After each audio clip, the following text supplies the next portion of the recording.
Peut-on obtenir une image objective des effets générés par les procédés de dynamisation?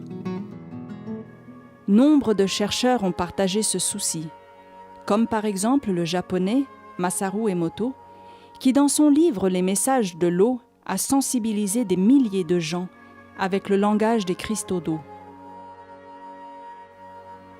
Un autre exemple nous est donné par les travaux d'Alexander Lauterwasser dans son livre Les images sonores de l'eau.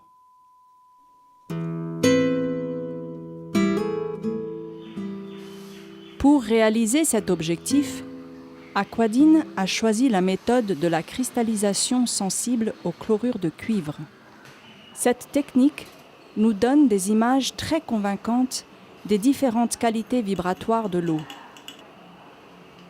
Dans cette expérience physico-chimique, on dilue le chlorure de cuivre dans de l'eau pure bidistillée, suivant un certain pourcentage, et on rajoute l'échantillon d'eau qu'on veut analyser.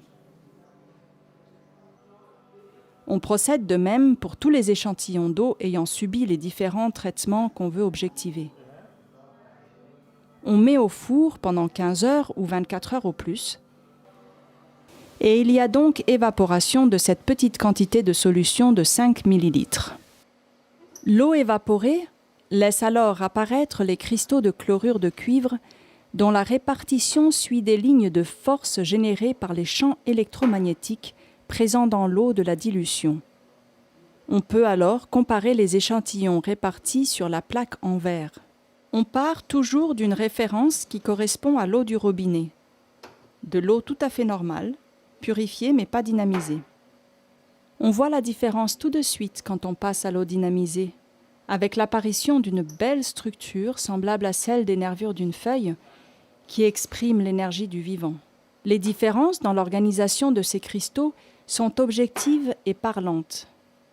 Entre l'eau du robinet, l'eau dynamisée par le processus Bignan-Violet et l'eau dynamisée avec une information supplémentaire de son et de lumière.